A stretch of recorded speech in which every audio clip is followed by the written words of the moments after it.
that's why LinkedIn is important, because people are checking you out. They are doing their due diligence before they want to do business with you. Mm-hmm. Might as well have a good profile, good presence.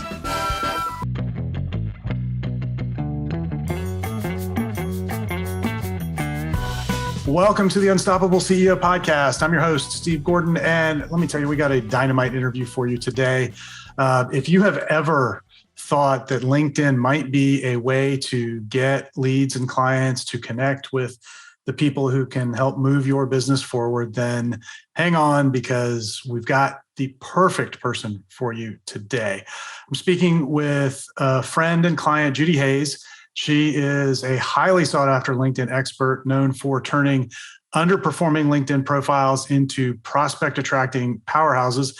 And she works with busy executives that are in the B2B kind of professional service space. And she helps them increase online visibility. And she's got a really well thought out, proven strategy that converts connections on LinkedIn into targeted buyers.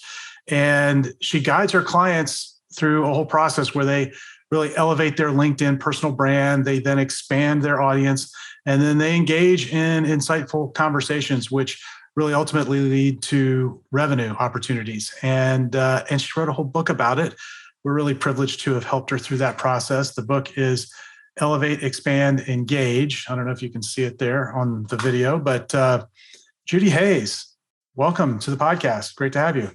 Steve Gordon, I am honored to be here. Thank you for having me as a guest. Yeah, I'm happy to do so. And this is a big topic. We hear from people all the time that want to crack the code on LinkedIn. And they, often they think it's a matter of getting the perfect right message script, or, what's the automation tool I need to use. And what I like about what we're going to talk about today is you have a very different approach. So before we dive into all of that, give everybody a little bit of background so they've got context for how you kind of got to this stage of your career. Well, I kind of look at my career journey as a mind map. If you've ever seen a mind map that goes in all these different directions, and I will tell you, I've been on all sides of business. Everything from big corporations to ad agencies to nonprofits to running my own business, which is where I am today. And I think it's having that different perspective that's really helped me understand. I tend to walk a lot in the prospect shoes or my client's shoes or the end user shoes, so I can really understand, how is this being perceived? How is this coming across? And I think that that's served well. Yeah. And I think it really shows in your approach. So how did you get into doing LinkedIn and helping people with that? Well, it's interesting because I'm a marketing generalist. If I were to say, what do you do? I'm in the marketing business. And I found that I read a book a while back on riches and niches, right?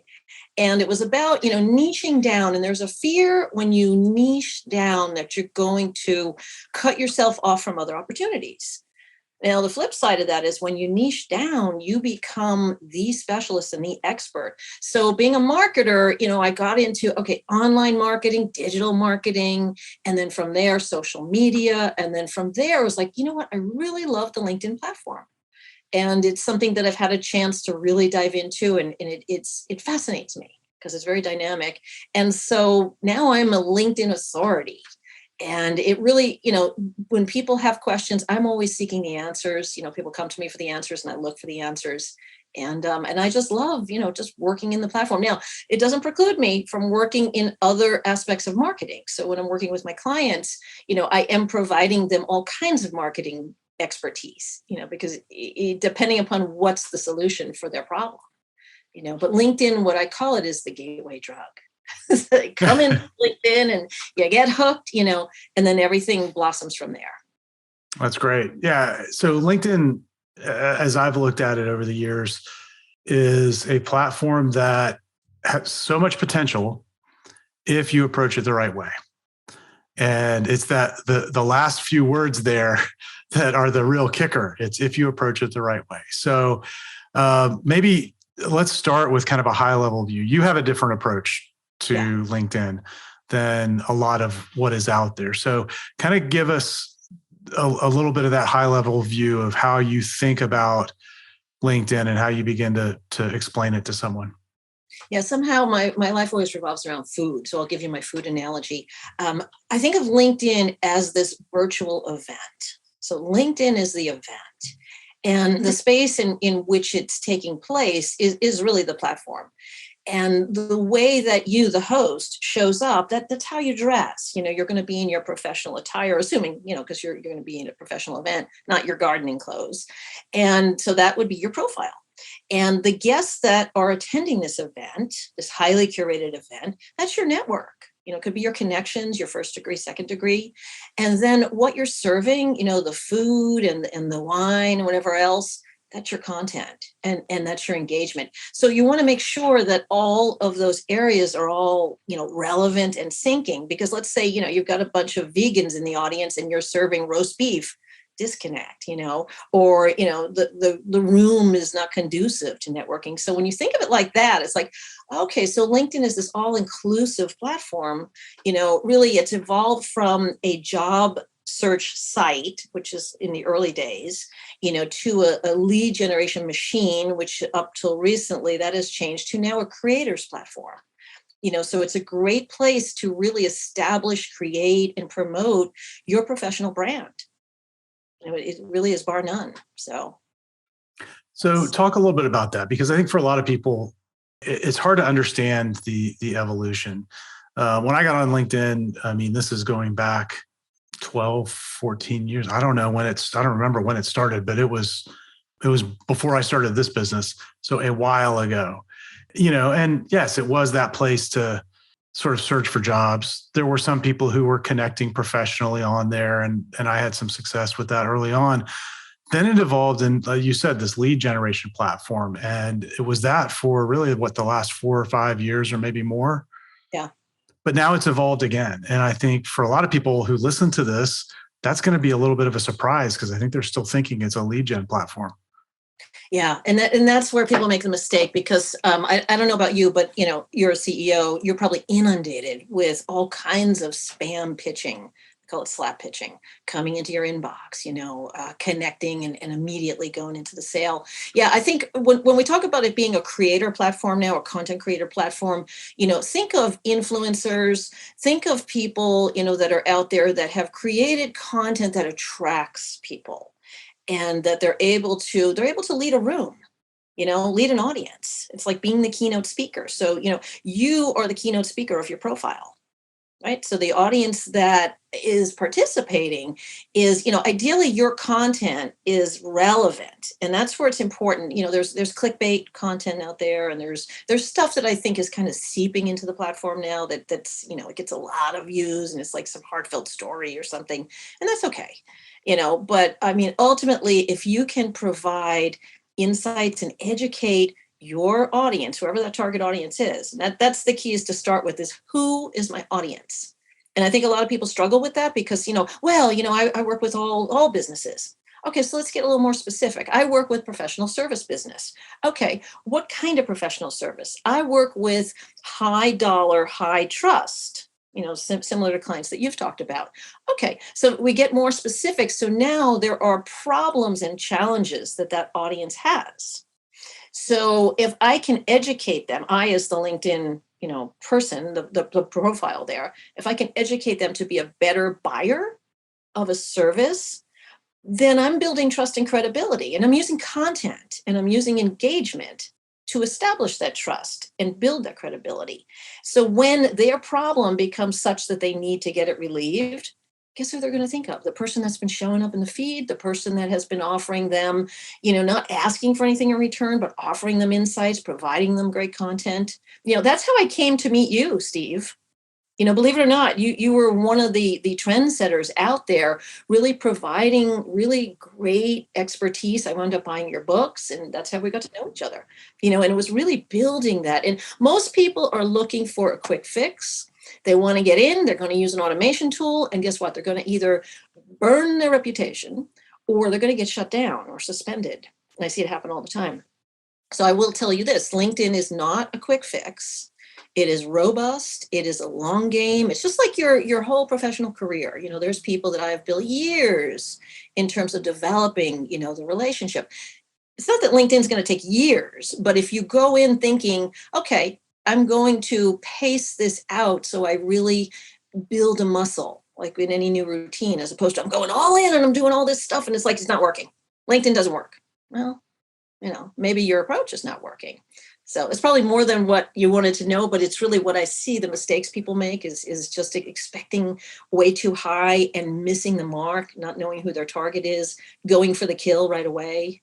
That all that stuff damages a brand. Well, and I get those in my message inbox all day, every day. In fact, there was a point over the last 6-9 months where I kind of went cold turkey on LinkedIn for a while. I didn't log in for about 6 or 9 months because it was getting to the point where I was 4 or 5 messages a day that were just garbage. Yeah. And, as I reflected on that, I thought, you know what, there's actually a real opportunity here to use social media for what it really is. So many people have looked at social media on the organic side. So on the advertising side, it works like virtually any other media. You buy an ad, you target it to a particular group, they respond to the ad or they don't. You could take the same approach on TV, radio, wherever, obviously different medium. So the way you're going to present the ad is different, but it's the same thinking. But on social media, I think what's happened organically is people have taken that advertising mindset to their organic posts and their outreach messages. So, a lot of people, I think, are using LinkedIn as the new cold calling. Oh, big time, big time. And they're, it's like they're dialing for dollars. And that's where the automation comes in because you can automate it. Yeah. Just like the telemarketers had. But I think there's a big opportunity to do cold outreach. And by cold outreach, I mean reaching out to someone you don't know yet to make a new friend. And if you do it, as you teach in your book, if you do it from that human perspective, you actually really stand out. And I think there's a big opportunity right now to take that more human approach and stand out. So I'd love for you to kind of walk us through how you think about that. I know that was a big part of what you talk about in the book. Yeah, I think, and one of my mentors, Bryn Tillman, she has coined the phrase where you need to slow down the outreach to speed up the outcome. And I'll say that again, slow down your outreach to speed up your outcome. And what does that mean? That means take the time to find something about that person. So, you're using the robust, the Rolodex of LinkedIn to find people, okay, for whatever criteria that is. And once you find these people, if you just have a generic outreach, you're not going to have a great conversion. But if you actually look at somebody's profile, you look at what they're sharing, assuming that they're active, assuming that there's some thread there. Maybe they went to the same school that you went to, or maybe they live in the same town you live, or something. Just find something. Then if you build on that in a real genuine way, as if you were at this event. Remember the analogy before, if you meet someone in real life, how would you act? And that's where I think people miss the point, because it's like, this is an online platform. I can have this different persona. No, you have to be authentic. Everything down to your profile picture. I've worked with people and it's like, I see them on a Zoom call and I'm like, that's interesting. Your profile picture looks nothing like you. Now, how would you in person? There's a disconnect there because now, it's like, something's not right here. So it starts with that. It's like, how authentic are you? And take an interest, ask questions. Like a good salesperson is going to be someone that listens, that does the research, that asks those questions and gets the prospect to talk. And the end game on LinkedIn is to get people off the platform into a conversation. And then from there, the real challenge is most people, and I think the statistic, and it changes from time to time, but it's like 8 to 12 touches, before someone is actually willing to give you the time of day or actually, maybe even do business with you. So how do you do those touches? So on LinkedIn, it could be something as simple as a profile view. It could be engaging on a piece of content. It could be providing something, I'm a big believer in asking permission. I don't like to receive stuff in my inbox that's just like, blah. It's all this stuff with links. And it's like, what is this? This is spam. Whereas, if somebody said to me, hey, I came across this article. I thought of you. Would you like me to send it to you? I was like, oh yeah, I'm interested in that. Or no, thanks. But you asked me. So now you've built the credibility. So, again, as you would in real life, you want to have that rapport. You want to have the common thread. You want to have the conversation proceed. Well, So what I love about that nugget you just shared there, which will be easy for people to skip over, right? But that's a little magic trick, that ask before you send. So a lot of people will just drop hey, here's an article, here's a link to my latest webinar, here's a link to this video. But one of the things we coach our authors to do is exactly that. Oh, I just finished writing a new book. It's on such and such a topic. I thought it might be of interest to you. Would you like me to send you an early copy? And and you can send a PDF or whatever. But the act of asking the question now makes it their idea. yeah. So instead of it being a burden on them, oh, somebody sent this, I don't want to read this, like the wall instantly goes up because it was your idea, not their idea. But if you ask them and they go, yes, I would, now it's their idea. Yeah, and a couple of other things happen behind the scenes in LinkedIn. We've all heard of algorithms, the word Mm-hmm. and it's heavily driven by an algorithm. And a new change has happened recently where certain types of content is getting more preference and some less. But I think understanding the algorithm and what happens is when you're messaging somebody, if there is a back and forth, you're creating what is called a point of relevance. And when there's that point of relevance, if you're also actively sharing content, then have you ever noticed who shows up in your feed? There's certain people that may show up from time to time, and it may be because now LinkedIn's algorithm is thinking, okay, there's a relevance between these people. They've been talking on LinkedIn. This one's been commenting on that comment. So let me share this in the feed. And if you take the time to actually tweak your settings, which is what I help my clients do, is really, kind of fine tune their feed, you'll start to see that what you're finding there when you view it is content that you really want to engage with the people that you want to engage with. So, but I think, that trust and credibility, that's where so many people, like, they forget, that you haven't established trust with me. Why would I want to talk with you about my finances or something like that? I don't know who you are, So it is a very interesting platform. And here's the good news about LinkedIn. It's what's going to keep me in business for a long time, is that it's constantly changing. Constantly. And there's all these new features that have come out recently, particularly on the Sales Navigator platform, which is what I specialize in. And there's so many different things you can do there. Company pages, specific lists and account tracking, customized searches. They've just updated their industry lists. So, it just goes on, and really understanding how to use those tools. You can find that, yes, you're able to prospect much more accurately. But, at the end of the day, if you don't have some kind of great insight to offer, then you're just pitch slapping and selling, and nobody wants to be sold. Mm-hmm. But people love to buy. Absolutely.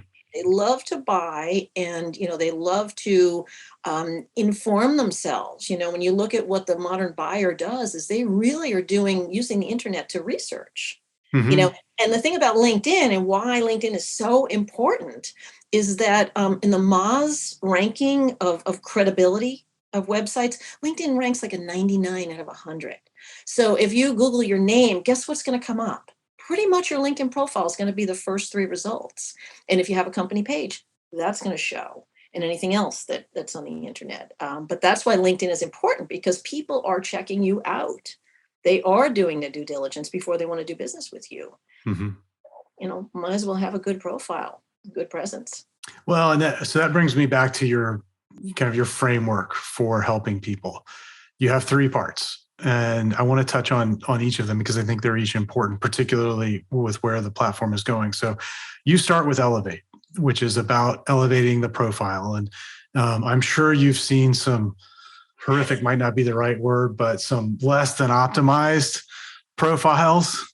Back in the past, it's like profiles from the 70s. Yeah, I've seen those.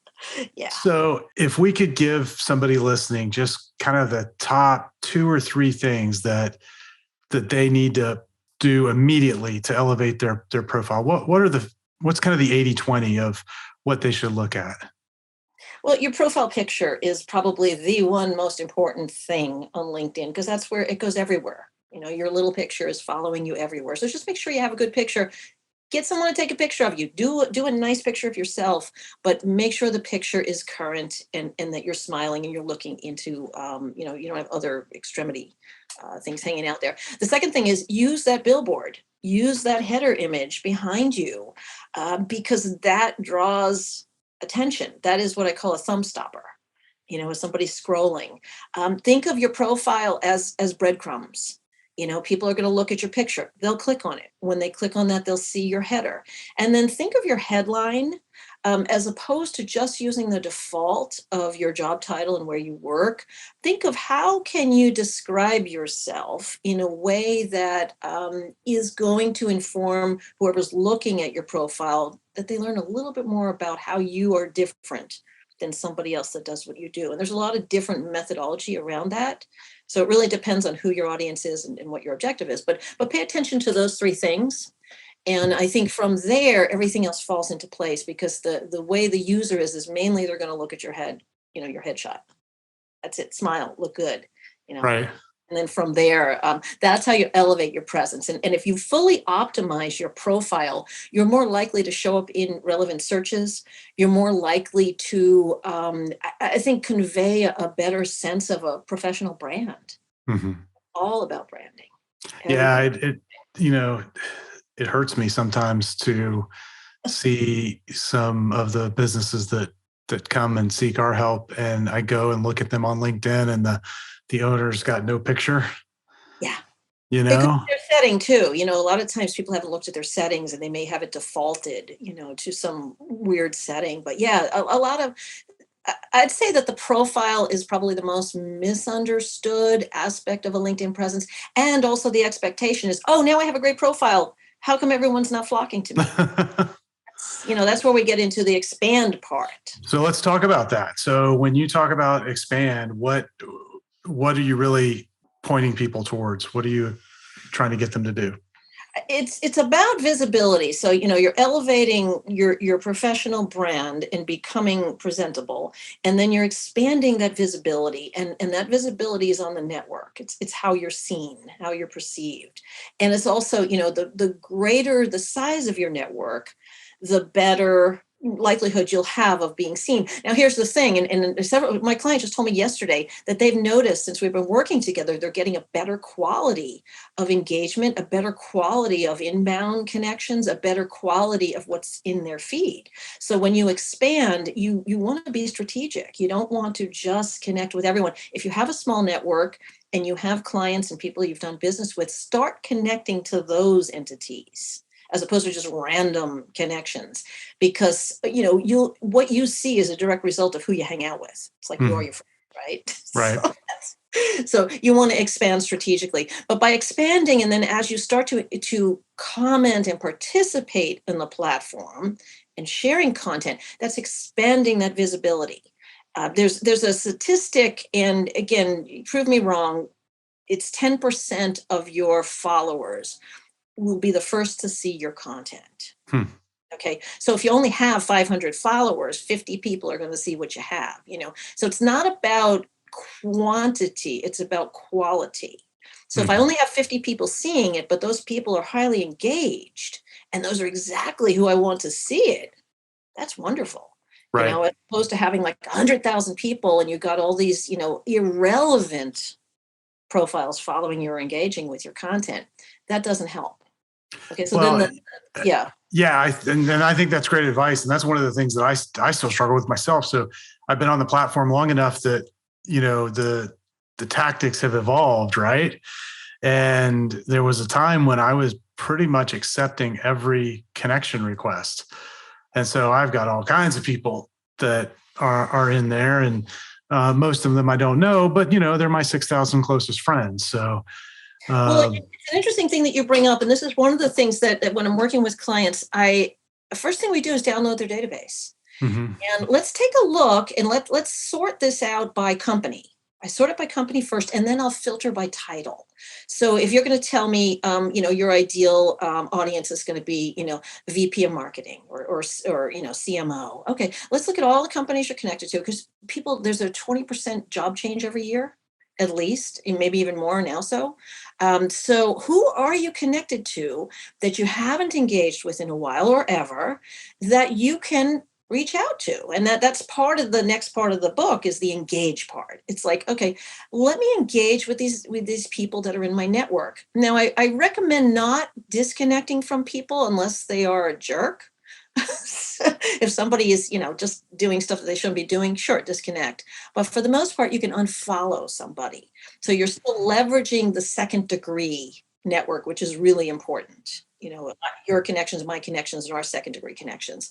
But if you start to engage with your existing network and just chunk it down, say, hey, I'm going to look at this database. I'm going to find 5 people that I've never engaged with. I'm just going to say, come up with something genuine. Look at their profile, see what they've been doing, make a comment about something, see if you can start a conversation. So that's one way to engage. The next thing about engaging is, again, think of if you went to this event, this LinkedIn event. What do? You stand in the corner, keep a bag over your head? Do you go and talk to people? Do you start dealing out your business cards? How do you want to engage with people? Think of it as if you are starting conversations. People learn from comments. So when you see content on LinkedIn, instead of just doing a 2-word comment, try to say something that's at least 5 words or more, because people learn from that. So you're able to demonstrate your thought leadership and your subject matter expertise through the comments. And as you build up that muscle, then you may start posting something, sharing something, even launching a LinkedIn newsletter, which I think is one of the latest new features that I absolutely love. And that's where the engagement. And then finally, once we have a one-on-one engagement, that's when you take it offline. And that's when you nurture the relationship and ultimately, see, how can I help you? Be a giver on LinkedIn. Don't be a taker. If you are a giver, you will receive. So I'm always looking for, how can I make an introduction? And I send you introductions and introduce you to all different kinds of people. It's like, if I think that, people in my network can benefit from knowing one another, I'm going to do that. And that again is engagement. So when you do the elevate, expand, engage, you got to do all 3. If you're only doing a part of it, you're going to be disappointed. You're going to be frustrated. Yeah. Well, I'll tell you, I've discovered the value of comments here lately. I've identified a few larger accounts that post on a daily basis, where the people who follow them are the type of people that we're looking for. Exactly. And by being there and by commenting, particularly being one of the first to comment, on their post, that actually gives you a lot of visibility. And so I've made connections with people that way. We had one of our recent podcast guests was that way, who has then referred 2 people to us. I mean, if I hadn't put myself out there like that, and it didn't take long, it took a couple of minutes to chime in a thoughtful way. I think I wrote 3 or 4 sentences, tops, and powerful, Steve. That is powerful. And that is it. That is the fertilizer there that has the seeds, that has the growth. And you hit it spot on. So it's there's a lot of different ways that you can tackle LinkedIn. And what I recommend to people is start gradually, have a strategy. Say, why am I on this platform? Am I just here to build a brand because I want to be invited to sit on a board? Or I want to be I want to be a keynote speaker. Am I here to build my business because I want to get clients? What is your purpose on LinkedIn? Start with that strategy, and then really get clarity on who it is that is an ideal audience for you. And you can break that down, but focus, pick one. I always tell people, pick one. You can always change it, but pick one and really dive into that. And then what kind of content, what kind of food are you going to serve them? And I see people that, they have large networks and they post content and there's no engagement, and they're posting feverishly, and it's like, what? I think we need to step back, and I think we need to ask those questions. What is your strategy? Who is your audience? And what's important to them? Because when it's important, when it's relevant to them, they're all ears. and they're commenting and they're sharing and they're doing things. But if it's not, you miss the mark, and you're in the corner talking to yourself at that event. Mm-hmm. That's what it is. So I'm glad to hear it's been working for you. I think that's a real testimony. Yeah, absolutely. So you've got the three phases. We talked about the profile. We talked about kind of expanding the network and doing that strategically, and then the engagement, which there are so many layers to how to engage. And I think that, to me, is the most intimidating part of the whole thing. Yeah. Because we talked about the comments. You've mentioned creating content, the way you can create a straight post. You can, I think, still write an article that is published on LinkedIn, right? They still have the article feature. They now have a newsletter feature. They have LinkedIn Lives, which is, live stream video. I'm tired. Well, it's a again, lot.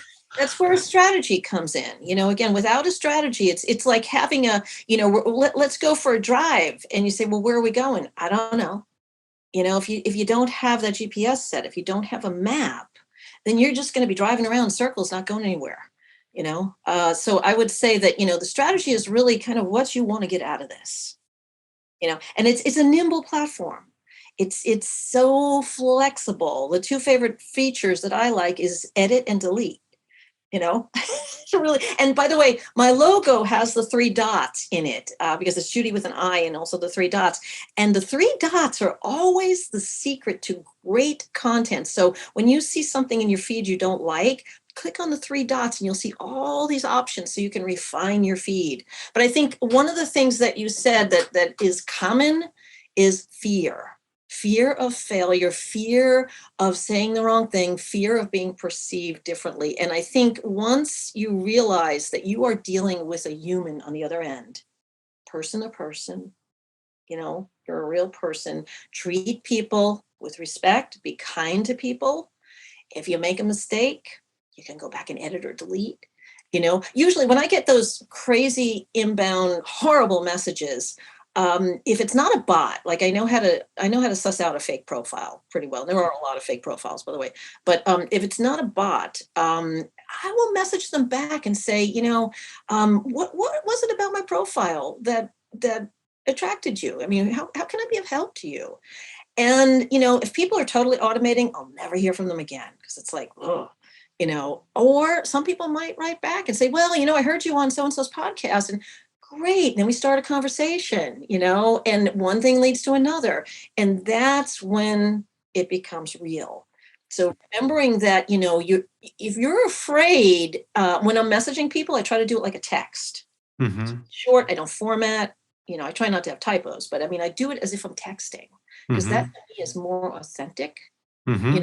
It's not perfectly staged and line breaks and commas and all that. The other stuff looks scripted. But realizing that you are a human, you're dealing with another human. We call it H to H, right? B2B, H to H style. And I think when you realize that people do business with people, not with companies, they do business with other humans. And when you build relationships, you are building them. It's the lifeblood of your business. Mm-hmm. Without your network, without your relationships, what is it? Not much. So when you keep that in mind, right. and remember the analogy of LinkedIn being this major event space, how would you perform in real life? What would you do? Do that and you'll see a whole different result, but make sure you start with a strategy. Yeah, I couldn't agree more. Well, Judi, this is awesome. We could go so many directions from here, probably for hours and hours, but I'm going to recommend that everybody get your book, Elevate, Expand, Engage. It's awesome. I'm really grateful to have been able to play a little bit of a role in helping you bring it about. It's really good. I got to go deep into it because of the work we did. So I got a little bit of a head start on everybody. So where's the best place for them to find the book? Well, if you go to my website and it's JUDIHAYS, JudiHays.com, you can either download a free chapter or you can purchase the book. And reach out to me. Let me know what you think. I'm just really excited. We're actually introducing an index in the next couple of weeks, so the book will be even better. And I will put in a shameless plug for you, Steve. I have to say that the process of working with you, I talk with a lot of people that have books in mind. Oh, I want to do a book. I'm working on a book. Very few actually get it done. And I think that the decision I made in my business to work with your company to actually produce this book and get it published for me was one of the best decisions I've ever made. And your process is methodical. It's you have a lot of patience. Your team is top notch, and the end result, I couldn't be more proud. To have my name on this book and to know, again, the whole purpose of why I did this book is really to help people overcome any fear that they have of using LinkedIn. But it's not just about LinkedIn. It's really about building relationships in business. That's really the gist of it. We just happen to use LinkedIn as the gateway. Well, thank you for all those kind words. And you're absolutely right. That's one of the things that I think sets this approach to LinkedIn apart, is that it is human first. And then you explain how to be a good human on LinkedIn as a platform. Yes. And connecting those dots, I think, is going to be very important for people. So many people are being fed a hack or a trick or something that maybe works today for the person who wrote the book. But what you put in here is really a set of timeless principles that if you follow them, they're going to work today and they're going to work really well. And they're also going to work no matter how the platform changes. And maybe the way you push the buttons looks a little bit different in the future, but the approach is going to be the same, because on the other end of the approach is another human being, and human nature doesn't change. Yeah, and that's what, at the end of the day, we are dealing with people. And I think, I do believe that people innately want to help other people. They really do. And Yeah. so, what better way to give a kudo to somebody, or to give a referral to somebody, or to, provide somebody with something that's going to delight them, and just using LinkedIn as the tool to deliver that. It's pretty cool. Absolutely. Absolutely. Well, hey, thank you so much for investing a little bit of time with me today and for sharing everybody sharing the book with everyone. If I can get my tongue untwisted there. So go to judihays.com. If you're listening to this, that'll be linked in the show notes. Grab the free chapter, buy the book, money well spent. And if you want to go even deeper with LinkedIn, then engage with Judi, and she'll help you. Judi, thanks so much.